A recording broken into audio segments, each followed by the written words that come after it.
ईशानो गिरीशो मृडः पशुपते शूले शिवः शङ्करो भूतेषु प्रमथाधिपो स्मरहरो मृत्युञ्जयो धूर्यतिः श्रीकण्ठो वृषभध्वजो हरभवो गङ्गाधरस्त्रयम्बकः श्रीरुद्रः सुरवृन्दवन्दितपदः कुर्यात् सदा मङ्गलम्। ॐ श्री महादेवाय नमः। अभी मैं कुंडली के उस योग के बारे में बताऊंगा जिसके कारण से सब कुछ होते हुए भी बहुत बड़ा विघ्न उत्पन्न हो जाता है। इसका नाम है मांगलिक योग। प्रायः देखा जाता है कि कुछ स्थानों में मातृ मंगल के बैठ जाने से ही पूरी कुंडली को मांगलिक की संज्ञा दे दी जाती है, और इसके लिए एक ऐसा श्लोक भी बना दिया गया है जिसको आप सुनेंगे तो खुद ही सोचेंगे कि यह कितना सत्य है। देखिए, लग्ने व्यये च पाताले यामित्रे चाष्टमे कुजः कन्या भर्तुर्विनाशाय भर्ता कन्यां विनाशयेत्। कि लग्न में, अष्टम में, द्वादश में, चतुर्थ में, सप्तम में अगर लग्न में मंगल बैठ जाता है तो वह कुंडली मांगलिक हो जाती है, और फिर उसकी शादी किसी दूसरे ऐसे ही योग वाले से करनी पड़ती है, अन्यथा अनिष्ट हो जाता है। अनिष्ट में क्या बताया है इन्होंने कि कन्या भर्तुर्विनाशाय, कन्या भर्तुर्विनाशाय, कन्या भर्ता का नाश कर देती है। अब भर्ता कन्याम विनाशयेत, और भर्ता जो है कन्या का नाश कर देता है। कन्या की कुंडली में हुई अगर ये मंगल दोष हुआ तो भर्ता का नाश करती है, और भर्ता की कुंडली में अगर मंगल हुआ तो कन्या का नाश करता है। अब आप स्वयं सोचिए कि अभी तो वो कन्या है तो उसका भर्ता कहाँ से हुआ। कन्या है, अविवाहित है, तो उसका भर्ता कहाँ से हुआ। कन्या भर्ता विनाशयेत, कन्या भर्ता विनाशयेत, कन्या का भर्ता।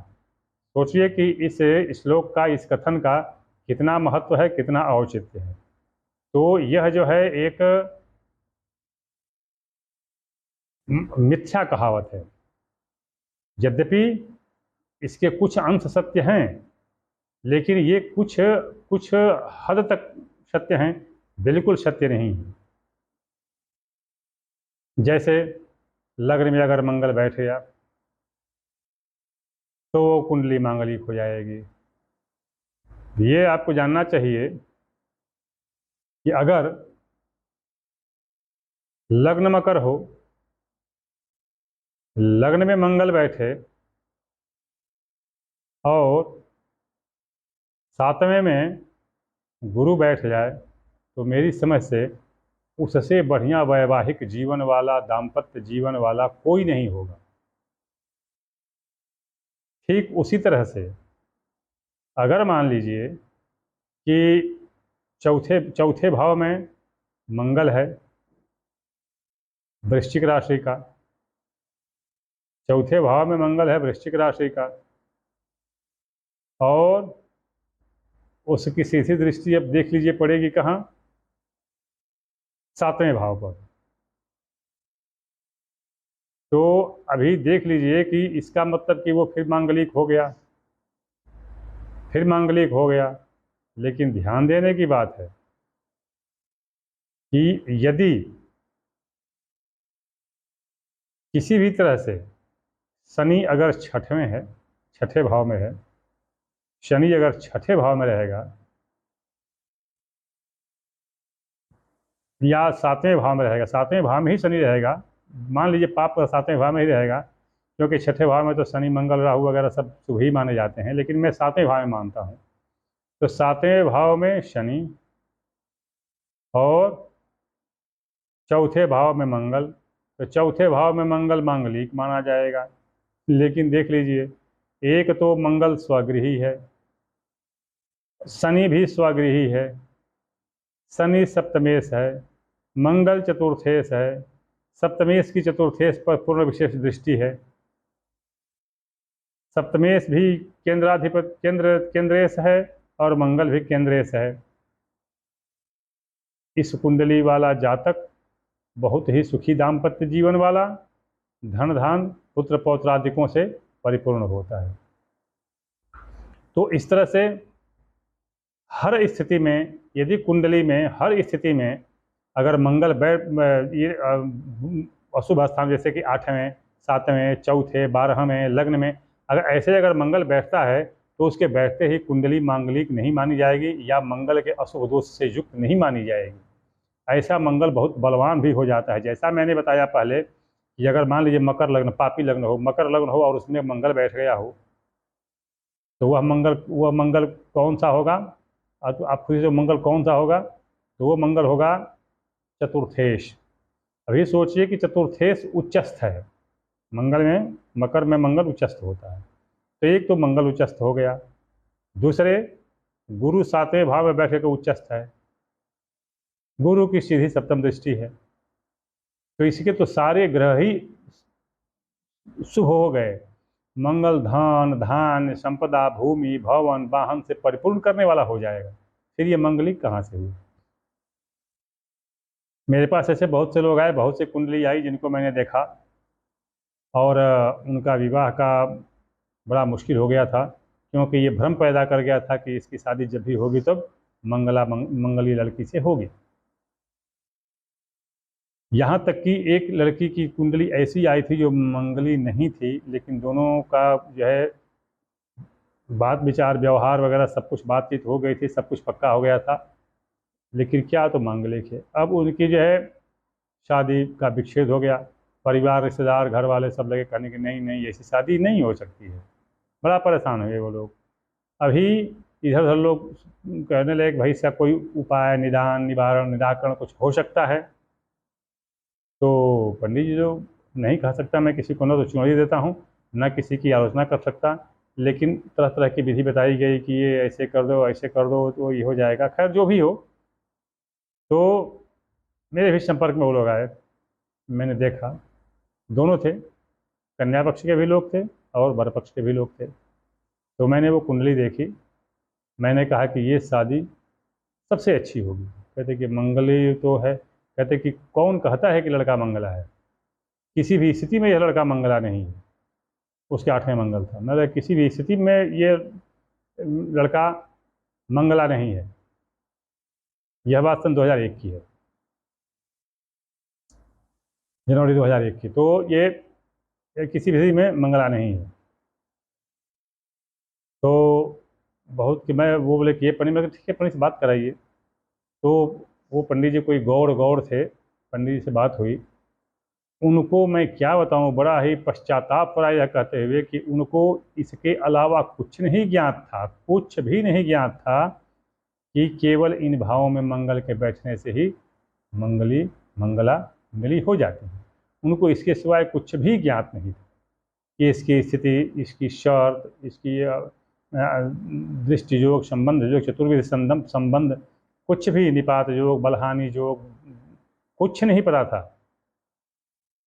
तो अब वो लगे कहने के नहीं जी ऐसे, मतलब भाई कोई बताइए तो, कुछ तो बताइए, कोई ग्रंथ या कोई शास्त्रीय प्रमाण कुछ तो बताइए। तो लिखा गया, मैं तो वही तो पूछ रहा हूँ कहाँ लिखा गया है ये कि केवल उसके 8वें भाव में मंगल बैठ गया तो वो मंगला हो गया? हमको कुछ तो बताइए हमको कि 8वें भाव में मंगल बैठ गया तो मंगला हो गया, जबकि वो मंगल लग्नेश है। वह मंगल लग्नेश है, अपने घर में बैठा हुआ है। वह मंगल लग्नेश है और अपने घर में बैठा हुआ है। वो लग्न में चंद्र, सूर्य चंद्र दोनों हैं। सूर्य चंद्र के होते हुए भी चंद्रमा अस्त नहीं है, क्योंकि दोनों के बीच में 22 अंश की दूरी है, तो अस्त नहीं है। तभी देख लीजिए कि लग्न में सूर्य उच्च का, चंद्रमा चतुर्थ भाव का स्वामी, लग्नेश चतुर्थेश का योग, लग्नेश हो करके मंगल अष्टम में। इसको तो हर्ष, प्रभृति, भवनाथ आदि बहुत से सारे सुयोग हो रहे हैं, सारे सुयोग हो रहे हैं। तो फिर उनकी शादी हुई और आज 19 वर्ष से ऊपर हो गई इस शादी के। वो लोग इतने खुशहाल, इतने प्रसन्न, इतने सुखी हैं कि वो बार बार भी लोग धन्यवाद देते हैं। उनको एक पुत्र और एक पुत्री है, 2 संतानें हैं। तो तात्पर्य मेरे कहने का ये है कि वृथा मंगल मंगली के भय से अच्छी खासी शादी टूट जाती है और एक अच्छा खासा जीवन चौपट भी हो जाता है। मंगला मंगले का एक अच्छा खासा जीवन चौपट ही भी हो जाता है, विभेद बिना कारण के पैदा हो जाता है। लेकिन इस संबंध में एक बात और कहूँ कि यदि वास्तव में कुंडली मंगली है तो भूल करके भी बिना मंगला लड़का से शादी न करें। अगर वास्तव में कुंडली मंगलिक है तो, लेकिन पहले उसका विवेचन विचारणा करवा लें। नहीं तो कभी कभी ये दिखाई देने वाली मंगल की कुंडली बहुत सुखी समृद्ध जीवन देती है। वर कन्या दोनों आजीवन बहुत ही सुखी, प्रसन्न और धन धान यश कृति से संपन्न रहते हैं। किंतु अब ऐसा होता कैसे है मैं बताऊं। मेरे जो समझ में और मेरे संपर्क में आए हैं तो कम से कम 20,000 ऐसी कुंडली आती है जो ऐसे मंगल होते हैं। तो 20,000 में कहीं जाकर एक जो है कोई मंगला मंगली निकलता है। वो भी 20,000 कौन सी कुंडली जो इन स्थानों में मंगल हों, मतलब लग्न में, चतुर्थ में, अष्टम में, द्वादश में, ऐसे सप्तम में मंगल हों, ऐसी कुंडली आई है। लेकिन ऐसी कुंडली 20,000, लेकिन उसमें केवल एक ही मंगला निकला है। तो तात्पर्य कहने का ये कि मंगल अगर मांगलिक योग है तो उसका सूक्ष्म विवेचन कराएं, अच्छी तरह से हर तरह से विवेचन करा लें। अगर वो कुंडली दिखाई दे रही हो कि मंगली है, लेकिन मंगली नहीं अगर है, तो वो जीवन बहुत सुखी होता है। वर कन्या बहुत सुखी रहते हैं, लड़का लड़की दोनों आजीवन सुखमय जीवन व्यतीत करते हैं, धन धान से परिपूर्ण रहते हैं, पुत्र पुत्रादिकों से के सुख से सुखी रहते हैं। भूमि भवन वाहन वैभव यश कीर्ति सब कुछ उनको अतुलित रूप में प्राप्त होता है, क्योंकि मंगल भूमि पुत्र है और यह सर्वथा रत्नाकर की तरह काम करता है, धन धान्य परिपूर्ण करता है। तो अच्छी तरह से सोच विचार लें। मैं जैसे बताया कि ये मंगल इस इन भावों में बैठने के कारण मंगलिक माने जाते हैं, तो इस तरह से मंगलिक नहीं होते हैं।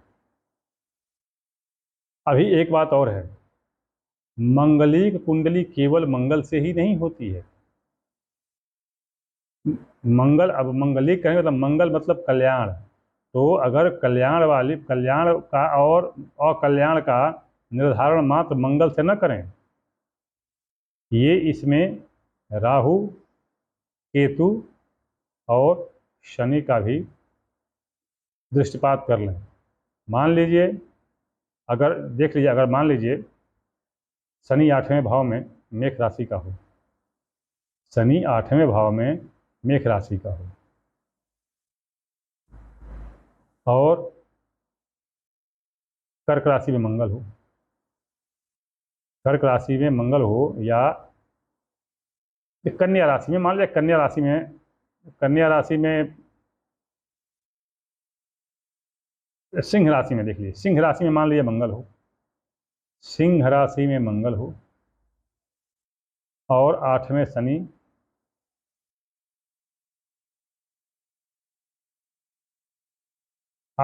हो, तो इस स्थिति में यह कुंडली वज्र कुंडली होगी, वज्र मंगलिक होगी। ऐसी स्थिति में यह कुंडली वज्र मंगलिक होगी। क्यों? क्योंकि मेष राशि का शनि नीच का हो जाएगा और शनि खष्टेश होगा और पंचमेश होगा। पंचम छठा दोनों भाव चले गए, पंचम और छठा भाव दोनों चले गए। इसके अलावा मंगल लाभ भाव को भी देखेगा। अरे शनि जो है दसम भाव को भी देखेगा, जो बैठेगा 8वें भाव में, दसम भाव को भी देखेगा, क्योंकि नीच का है, उसको भी बिगाड़ेगा, दसम भाव को भी बिगाड़ेगा, द्वितीय भाव को भी बिगाड़ेगा, क्योंकि उस पर भी सीधी दृष्टि है। तो कहने का तात्पर्य ये कि ऐसी स्थिति में जब ये हो जाए तो मंगल रहे न रहे,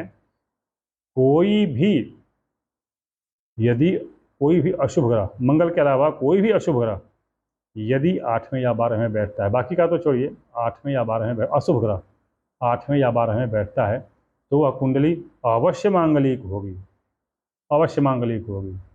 शर्त यह है कि अष्टम में बैठा हुआ, अष्टम में बैठा हुआ ग्रह लग्न भाव का स्वामी न हो और अष्टम भाव में बैठे हुए ग्रह के ऊपर लग्नेश, चतुर्थेश, दशमेश में से किसी की दृष्टि न हो, तो ऐसी स्थिति में यह कुंडली शनि के कारण भी मांगलिक हो जाएगी, शनि के कारण भी मांगलिक हो जाएगी। मतलब जो मंगल है, शुभ कल्याण में जीवन है, वह नहीं रहेगा।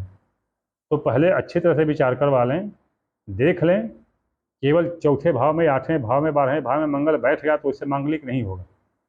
वो बहुत ही अच्छी, बहुत ही संपन्न, बहुत ही कुशल मंगल देने वाली कुंडली हो जाएगी। अतः कुंडली के ऊपर भली भांति विचार कर लें, उसका शोधन करवा लें। उसके बाद नहीं तो अच्छी खासी शादी, बेचारी लड़की भी पढ़ी लिखी सुंदर सुशील है, लड़का भी पढ़ा लिखा सुंदर सुशील है, दोनों के रास्ते विचार सब मिलते हैं, घर परिवार के भी दोनों के, लड़के कन्या दोनों पक्ष के विचार बड़े अच्छे बनते हैं, सब कुछ ठीक है।